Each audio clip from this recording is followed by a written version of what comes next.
नमस्कार, INC TV पर आपका स्वागत है। मैं हूं भूपेंद्र नारायण सिंह और इस वक्त हम चंडीगढ़, खूबसूरत शहर जिसे पंडित नेहरू ने बनाया था, उस शहर में हैं और हमारे साथ कांग्रेस की तेज तर्रार प्रवक्ता और वक्ता, जिन्हें हिंदी अंग्रेजी में तो आपने सुना है, लेकिन वो पंजाबी भी उतनी बेहतरीन तरीके से बोलती हैं। श्रीमती अलका लांबा हमारे साथ हैं, बीच में इनसे पंजाबी भी आपको सुनाएंगे और बेहद बहुत खूबसूरत अंदाज में ये लोगों को चंडीगढ़ में पंजाबी बोलकर चुनावी सभाओं को अपनी तरफ रुख मोड़ रही हैं।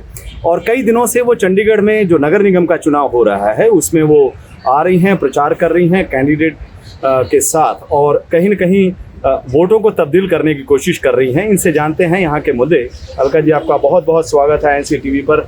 हमने देखा धुआंधार प्रचार आप चंडीगढ़ में कर रही हैं, ज़मीनी हालात क्या है? देखिए, मैं पार्टी का धन्यवाद करती हूँ अपनी लीडरशिप का, जिन्होंने मुझे इस काबिल समझा और चंडीगढ़ के इस चुनाव में मुझे जिम्मेदारी दी है। और मैं जनसभाएं कल से हम लोग कर रहे हैं। हमारे बड़े नेता रणदीप सिंह सुरजेवाला जी कहें, पवन बंसल जी कहें, सब लोग यहाँ पर पूरी तरह से लोगों के बीच में हैं। ये वो चंडीगढ़ वापस देखना चाहते हैं जो कांग्रेस के शासन में था, जहाँ पर चंडीगढ़ स्वच्छता के पायदान नंबर 1 पर खड़ा था और गर्व होता था चंडीगढ़ के लोगों को। आज वही इतना प्रदूषित हो चुका है कि वो आज 66 नंबर पर पायदान पे खिसक चुका है। हवाएं यहाँ की भी वही जहरीली हो चुकी है, धूल मिट्टी प्रदूषण का है, ट्रैफिक जाम से लोग परेशान है, पार्कों की हालत खस्ता हो चुकी है। तो लोग बहुत परेशान हैं और लोग, मुझे यकीन है, बदलाव अब चाहते हैं। उम्मीद थी कि डबल इंजन की सरकार, सांसद यहाँ से भाजपा की है, नगर निगम में सरकार 6 साल से भाजपा की है चंडीगढ़ में, और देश में इनकी सरकार है। पूरी ब्यूरोक्रेसी केंद्र शासित होने के नाते इन लोगों के पास है, लेकिन चंडीगढ़ को कुछ मिला नहीं। चंडीगढ़ को भी अब लग रहा है वो ठगे गए हैं और एक बार फिर से कांग्रेस की तरफ उम्मीद से देख रहे हैं। और 35 सीटों पर हमने उम्मीदवार उतारे हैं। सबसे बड़ी बात, महिला की 13 रिजर्व सीटों से 2 कदम आगे बढ़कर 15 सीटों पर महिलाएं उम्मीदवार हैं। कह सकते हैं लड़की हूँ लड़ सकती। बिल्कुल लड़की हैं, लड़ सकती हैं और लड़ रही हैं। प्रियंका गांधी जी का ये नारा जो है, खाली उत्तर प्रदेश की 4 दीवारी से बाहर निकल के आज मैं देख रही हूँ पंजाब और चंडीगढ़ में भी सुनने को मिल रहा है। वैसे ਤੁਹਾਨੂੰ ਹੁਣ ਪੰਜਾਬੀ 'ਚ ਗੱਲ ਕਰਦੇ ਆ, ਤੁਹਾਨੂੰ ਪੰਜਾਬੀ ਬਹੁਤ ਚੰਗੀ ਆਉਂਦੀ ਹੈ ਤੇ ਤੁਹਾਡਾ ਜੀ ਆਇਆਂ ਨੂੰ ਚੰਡੀਗੜ੍ਹ ਦੇ ਵਿੱਚ। ਲੋਕਾਂ ਨੂੰ ਤੁਸੀਂ ਮਿਲ ਰਹੇ ਹੋ, ਲੋਕ ਮਹਿੰਗਾਈ ਕਰਕੇ ਤੁਹਾਨੂੰ ਲੱਗ ਰਿਹਾ ਬਹੁਤ ਨਾਰਾਜ਼ ਨੇ, ਕਿਉਂਕਿ ਮੈਂ ਵੀ ਜਿਵੇਂ ਸ਼ਹਿਰ 'ਚ ਘੁੰਮ ਰਿਹਾ, ਉਹ ਤਾਂ ਪਰੇਸ਼ਾਨ ਨੇ, ਇੱਕ ਤਾਂ ਕੂੜੇ ਤੋਂ ਬਹੁਤ ਪਰੇਸ਼ਾਨ ਨੇ, ਪਰ ਸਭ ਤੋਂ ਵੱਡਾ ਜਿਹੜਾ ਮੁੱਦਾ ਹੈਗਾ, ਹਿਮਾਚਲ ਇਲੈਕਸ਼ਨ 'ਚ ਵੀ ਅਸੀਂ ਵੇਖਿਆ, ਇੱਥੇ ਵੀ ਮਹਿੰਗਾਈ ਇੱਕ ਬਹੁਤ ਵੱਡਾ ਮੁੱਦਾ है। बिल्कुल सही किया तुसी कि महंगाई सब तो बड़ा मुद्दा है। आप देखिए कितनी अच्छी पंजाबी बोल रही हैं। माफी चाहूंगी, कोशिश कर रही हूँ, लेकिन मैं यूँ कहूँगी कि असी हिमाचल उपचुनाव देखे, बीजेपी की डबल इंजन सरकार ने बड़े दावे किए, लेकिन जो चुनाव होया लोगों ने दसता पूरा सुखड़ा साफ होया। 3 विधानसभा, 1 लोकसभा की सीट पर बीजेपी की हार हुई और कांग्रेस ने एक प्रचंड बहुमत उत्थे जिहड़ा जीत हासिल की और दिखाता कि महंगाई मुद्दा बीजेपी वास्ते होए ना होए, लोगों वास्ते बड़ा मुद्दा हैगा और उत्थे उन्हां दी हार हुई।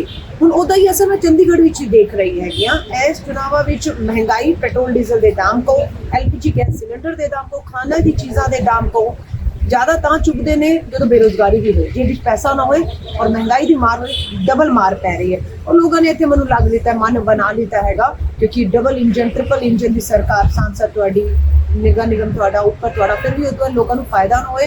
लोग मन लगता मन बना चुके हैं। चंडीगढ़ तो जो पंजाब में बड़ा बदलाव है, भी शुरुआत चंडीगढ़ तो होगी। वैसे इत्थे पानी का भी मुद्दा जिहड़ा हैगा वो बहुत बड़ा मुद्दा है। जदों पंडित नेहरू जी ने इत्थे शहर में बसाया सीगा, उदों भाखड़ा तो पानी, उहदा बिजली का इंतजाम किया सी। लोग भावें विपक्षी पार्टियां कुछ कहण, पर सच्चाई ये है कि पंडित नेहरू का इहो जिहा शहर है जिहड़ा 200 साल तक भी इहो रहेगा। पर हालात पिछले 6 सालों तो बीजेपी ने बहुत ज्यादा खराब कर दिए। सड़कां देखो, पानी देखो, बिजली देखो। एक बिजली जिहड़ा मुद्दा है, इत्थे निजीकरण हो, ये लोकां नूं चुभ रहा। देखो जी, इत्थे आके पता लग्या कि एक संपत्ति जिहड़ी हैगी है, जिहड़ी मुनाफे च चल रही है, ओहदा भी सौदा एक करके केंद्र की भाजपा सरकार कर रही है। तुहाडी रेल बिक गई, तुहाडे एयरपोर्ट बिक गए, सारी संपत्तियां बिक गई, MGNL तो लैके अपना जहाज बिक गए। हुण इत्थे दी बिजली कंपनी जिहड़ी चंडीगढ़ दी हैगी है, ओहदा भी निजीकरण करन लग जदों कि वो प्रॉफिट च है। 250 करोड़ हर साल ही 250 करोड़ बिजली कंपनी लाभ विच चल रही हैगी है। 1000 करोड़ दे उत्ते बिजली कंपनी दे एसेट्स अपने हैगे ने, उन्होंने नीलाम करके पूंजीपति मित्रा दे देना चाह रहे ने और इहदा होएगा कि बिजली दे दाम बदलणगे और नुकसान सीधा लोकां दा होना है। तो कांग्रेस ने तय कर लिया कि असी बिजली दे निजीकरण दे सख्त खिलाफ हाँ। असी सत्ता चाहांगे, चंडीगढ़ दे अंदर बिजली दा निजीकरण असी नहीं होण दांगे। और ਜਿਹੜਾ ਪ੍ਰੋਫਿਟ ਹੈਗਾ ਉਹਦਾ ਲੋਕਾਂ ਨੂੰ ਵੀ ਫਾਇਦਾ ਪੰਜਾਬ ਦੀ ਤਰਜ਼ ਤੇ, ਜਿਸ ਤਰ੍ਹਾਂ ਤੁਸੀਂ ਦੇਖਿਆ ਕਿ ਕਿੰਡ ਰੈਗੂਲੇਟ ਕਰਤਾ ਹੈਗਾ, ਪੂਰਾ ਉਹਦਾ ਲਾਭ ਜਿਹੜਾ ਹੈਗਾ ਤੇ ਚੰਡੀਗੜ੍ਹ ਦੇ ਲੋਕਾਂ ਨੂੰ ਮਿਲੇਗਾ। ਵੈਸੇ ਤੁਹਾਡੀ ਪੰਜਾਬੀ ਸੁਣ ਕੇ ਲੋਕ ਵੀ ਹੈਰਾਨ ਹੋ ਰਹੇ ਹੋਣੇ ਕਿ ਕਮਾਲ ਦੀ ਤੁਸੀਂ ਵਕਤਾਂ ਤੁਹਾਨੂੰ ਪੰਜਾਬੀ ਵੀ ਆਉਂਦੀ, ਹਿੰਦੀ ਵੀ ਆਉਂਦੀ, ਅੰਗਰੇਜ਼ੀ ਵੀ ਚੰਗੀ ਬੋਲਦੇ ਹੋ। ਹੁਣ ਵਾਪਸ ਆਪਾਂ ਹਿੰਦੀ 'ਚ ਆਉਂਦੇ ਹਾਂ। कुछ दिन पहले रणदीप सिंह सुरजेवाला कांग्रेस के महासचिव और कोषाध्यक्ष श्री पवन कुमार बंसल जी ने यहाँ पर एक प्रेस कॉन्फ्रेंस की और वो कूड़े के ढेर, चंडीगढ़ में कभी ऐसा देखा नहीं। और कुछ दिन पहले यहाँ पर एक मशहूर शायर और कांग्रेस के नेता इमरान प्रतापगढ़ी साहब आए थे और उन्होंने एक लाइन दिया, जगह जगह कूड़े का ढेर, कहाँ है अनुपम खेर। हालांकि यहाँ के जो सांसद हैं वो बीमार हैं और कांग्रेस की एक कल्चर है कि कोई बीमार कोई भी नेता उसको करना नहीं है। ये कल्चर यहाँ के लोगों को भी बहुत पसंद आया है। तो जो कूड़े का ढेर है, एक तो चंडीगढ़ में भी बन गया है बहुत बड़ा, और दिल्ली में जहाँ से आप आती हैं वहाँ की भी एक पार्टी यहाँ चुनाव में आई हुई है। और आप शहर में घूमेंगी तो जगह जगह जो ऐड है वो केवल आम आदमी पार्टी इतना पैसा खर्चा कर रही है, लेकिन जमीनी हकीकत मैं आपको बताऊं कि आम आदमी पार्टी का यहाँ कुछ नहीं, लेकिन प्रचार में वो सबसे आगे। देखिए, इसमें कोई दो राय नहीं। लोग हमें पूछ भी रहे थे कि दिल्ली की आम आदमी पार्टी जो लोगों से चंदा लेकर चलती थी, वो दिल्ली का अरविंद केजरीवाल पंजाब, चंडीगढ़, गोवा, उत्तराखंड, उत्तर प्रदेश, गुजरात, सब जगह चुनाव जो लड़ रहा है वो पैसा कहाँ से आ रहा है। हम तो साफ कह रहे हैं ये नागपुर से पैसा आ रहा है, संघ भेज रहा है, क्योंकि बीजेपी जहां जहां कांग्रेस को नहीं हरा पा रही वहां अपनी टीमों के सहारे हराना चाह रही है। केजरीवाल यहाँ आज आ रहे हैं, उनके सर पर टोपी दिखा दीजिएगा। अब वो टोपी आपको नहीं दिखेगी, ये मैं आपको गारंटी से कह रही हूँ, जिसपे स्वराज और जललोकपाल लिखा होता था, क्योंकि वो टोपी पहनते ही जललोकपाल याद आएगा। जललोकपाल याद आएगा तो दिल्ली में सवाल उठेगा कि दिल्ली के लोकायुक्त के दफ्तर पर ताला क्यों है, दिल्ली के लोकायुक्त का पद 1 साल से खाली क्यों है, दिल्ली के 90 विधायकों पर भ्रष्टाचार के मामले चल रहे, ठंडे बस्ते में क्यों डाले हैं। तो सबसे पहले तो अपने गिरेबान में झांकना होगा, ये सवालों के जवाब देना बहुत मुश्किल हो जाएगा अरविंद केजरीवाल के लिए। लेकिन आप बार बार उनको महाठग क्यों कहती हैं? ये बड़ी मतलब नहीं, मैं क्यों नहीं कहेंगे। एक आदमी दिल्ली में आता है, हरियाणा के थे, रामलीला मैदान में आए, दिल्ली उनकी नहीं थी ना, वो दिल्ली के कभी हुए आज तक। दिल्ली आकर वो कहते हैं मैं यहाँ की हवा बदलूंगा, मैं पानी बदलूंगा, मैं बेटियों को सुरक्षा दूंगा। आज हवाएं जहरीली हैं, पानी पूरी तरह से दूषित है, बेटियों के साथ अपराध होता है तो वो पल्ला झाड़ देते हैं कि दिल्ली की पुलिस कानून व्यवस्था मेरे हाथ में नहीं है, आपके हाथ में नहीं, तो क्या आप लड़ेंगे भी नहीं? आप हथियार डाल के गोवा और पंजाब घूमेंगे, यही वो कर रहा है। तो क्यों ना कहें हम ठगे गए। बेरोजगारी, हर जगह जाकर 10 लाख नौकरी दी है, दिल्ली में आकर वो 10 लाख क्या उसमें से 1 लाख लोग भी, मैं कहूंगी चुनौती की रामलीला मैदान में इकट्ठे करके दिखा दीजिए अरविंद केजरीवाल जिनको आपने नौकरी दी। पंजाब की बेटियों को कह रहे हैं कि मैं आपको 1000 रुपया महीना दूंगा, 33 रुपया रोज का।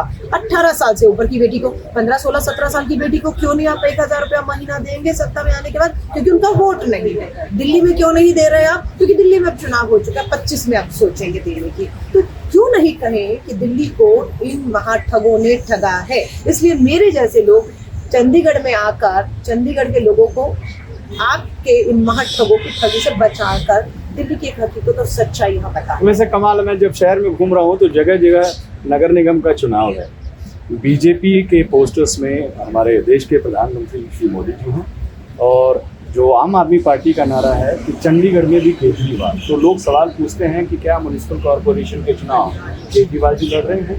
ऐसे ढेर सारे सवाल लोग पूछते हैं कि मैं भी चंडीगढ़ में भी केजरीवाल। देखिए, वही है, एक नरेंद्र मोदी जी और एक केजरीवाल। चेहरों की राजनीति, अब तो एक दीदी भी आ गई है, सिर्फ चेहरों की, मुद्दों की राजनीति इनके पास नहीं है। मुद्दों से भटकाने के लिए ये क्या कर रहे हैं और मुद्दों पर कौन बात कर रहा है? भूमि अधिग्रहण कानून हो, कृषि कानून हो, कोविड में कोविड न्याय की लड़ाई हो, किसानों को मुआवजा देने की बात हो, हमारे जो युवा बेरोजगार हैं या महिलाओं की लड़ाई, प्रियंका जी ने जिस तरह से उन्नाव में बलात्कार की शिकार बेटी को न्याय दिलाने की बात हो, मुद्दों को आज तक किसने उठाया है? सिर्फ कांग्रेस ने उठाया। बाकी तो सिर्फ और सिर्फ चेहरों की राजनीति कर रहे हैं। और मुझे लगता है कि इन चेहरों पर क्यों विश्वास किया जाए जब इनका मॉडल, गुजरात का मॉडल औंधे मुंह 8वां साल है, देश में हमें कहीं नहीं दिखता उसका लाभ होते हुए। वैसे दिल्ली का भी मॉडल है, सिर्फ एक चेहरे के ऊपर जो चेहरा बेनकाब करने के लिए हम आए हैं। और मुझे लगता है समय लग रहा है, लेकिन बेनकाब होंगे। सूचना के अधिकार RTI में आ रही प्रधानमंत्री नरेंद्र मोदी जी ने 5 साल में 5,000 करोड़, वो भी तब जब महंगाई की मार पड़ रही है, पेट्रोल डीजल 100 पार, लोग बेरोजगार हैं। आप 5,000 करोड़ अपने चेहरे पर, अपने विज्ञापन प्रचार प्रसार पर वो तो 80% तकरीबन बेटी बचाओ और बेटी पढ़ाओ का फंड भी उसमें वही आया जो बेटी बचाओ का खर्च होना था, वो विज्ञापनों पे खर्च कर दिया गया। वही अरविंद केजरीवाल सेम उसी रास्ते पर भाजपा के पदचिन्हों पर चल रहे हैं कि वो भी दिल्ली का पैसा, दिल्ली के करदाताओं का पैसा जो दिल्ली पर लगना चाहिए था, दिल्ली की हवा पानी विकास पे लगना चाहिए था, वो पैसा वो अपने प्रचार और प्रसार और विज्ञापनों पे खर्च कर रहे हैं। उनकी सुप्रीम कोर्ट ने कहा जब प्रदूषण पे फटकार लगाई कि क्यों नहीं आपके विज्ञापनों का मैं ऑडिट करवा दूं।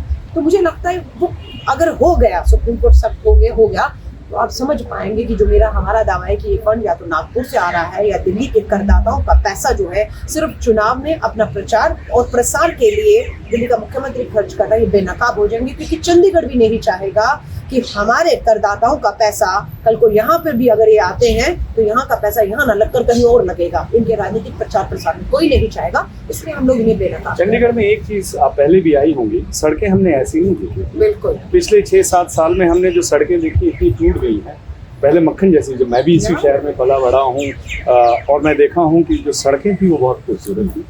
और इसमें कोई दो राय नहीं है कि इससे पहले जो शहर था वो नंबर 1 पे था। सड़कों को लेकर वो लोग बहुत नाराज हैं। जब आप ट्रेवल करते हैं, यहाँ पे लोगों से मिलती हैं, उनके क्या दुख दर्द है? देखिए, मैं बहुत पहले जब आई थी तो वो लास्ट जब आप किसी सिटी को घूम कर जाते हैं तो अगले दौरे से पहले तक वो आपकी लास्ट एक आपकी यादों में रहता है। सो इस बार मैं जब आई हूँ लगभग 4 साल के बाद, मुझे लग रहा है मैं चंडीगढ़ आई हूँ, तो मैं देख रही हूँ कि 4 साल में बर्बादी की तरफ ही गए। आपने सही कहा, एयरपोर्ट से आप अगर मेन सेंटर तक आते हैं, सड़कें, धूल, मिट्टी, प्रदूषण, कूड़े के ढेर, ये पूरी तरह से चंडीगढ़ एक मॉडल हुआ करता था। लोग चंडीगढ़, इसके सर्कल, इसका जो विकास है, इसकी हवा पानी देखने के लिए लोग आते थे कि चंडीगढ़ का मॉडल क्या है। वैसे मैं बता दूं कि इस शहर में पंडित नेहरू बसते हैं, यहाँ के जो लोग कहते हैं, और लोग कहते हैं कि किस तरह से खूबसूरती तरीके से उन्होंने इस शहर को बनाया। ये आपको जो यहाँ पर पार्कों में सुबह बुजुर्ग, खासतौर से जो आर्मी के रहे काफी लोग चंडीगढ़ में रहते हैं, आप सुबह पार्क घूमने जाएंगे तो उनसे आप मिलेंगे तो ये बातें सिर्फ आप उन्हीं के मुंह से सुनेंगे, क्योंकि उन्होंने उस दौर को देखा है और उन्होंने चंडीगढ़ को उस समय बनते हुए देखा है। और आज वही कुछ लोगों ने बताया हम बर्बाद होते हुए भी देख रहे हैं। और ये सबसे बड़ा उन बुजुर्गों का, हमारे सीनियर सिटीजन का आज का दुख है कि ये जो चंडीगढ़ था अब ये वो चंडीगढ़ नहीं रहा। जो राजनीति में अब लोग आए हैं उन्होंने इसको बर्बाद कर दिया, भ्रष्टाचार की बलि चढ़ गया है।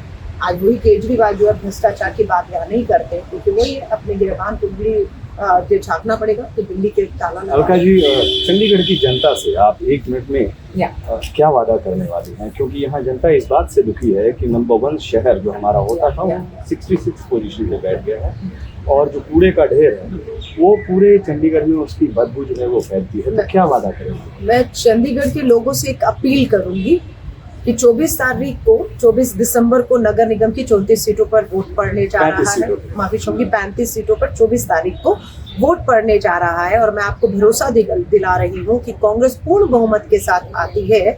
आप अगर हम पे विश्वास करते हैं तो जो हमारा चंडीगढ़ पुराना था उसे हम वापस आपको लौटाएंगे। यहाँ की हवा, यहाँ की सड़कें, यहाँ की साफ सफाई हम आपसे वायदा करते हैं। और कांग्रेस की टक्कर सीधे भाजपा के साथ है, ना कि भाजपा की बी टीमों के साथ। और जो बी टीम दिल्ली से आई है, केजरीवाल आज बहुत बड़ा पैसा खर्च करके विज्ञापन और रैलियां कर रहे हैं।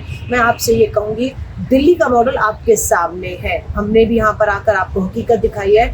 ठगी का शिकार दिल्ली हुई है, आप मत होइएगा, जागरूक रहिएगा और बहुत सोच समझ कर अपना कीमती वोट दीजिए। आपका बहुत बहुत शुक्रिया। तो अलका जी ने कहा कि जो चंडीगढ़ का गौरव है उसे पुनः स्थापित किया जाएगा। इससे पहले यहाँ के पूर्व सांसद और कांग्रेस पार्टी के कोषाध्यक्ष श्री पवन कुमार बंसल ने कहा कि जो कूड़े के ढेर की समस्या है, जो चंडीगढ़ में डड्डू माजरा में जो जहाँ कूड़े का टीला बन गया है, उसे 6 महीने के अंदर वहाँ पर कूड़ा नहीं डाला जाएगा। ये वादा उन्होंने कहा और लोगों से बात कराएंगे, लेकिन पुनः चंडीगढ़ के गौरव को स्थापित करने के लिए कांग्रेस ने ये संकल्प लिया है। इस बुलेटिन में इतना ही। आप देखते रहिए INC TV। नमस्कार।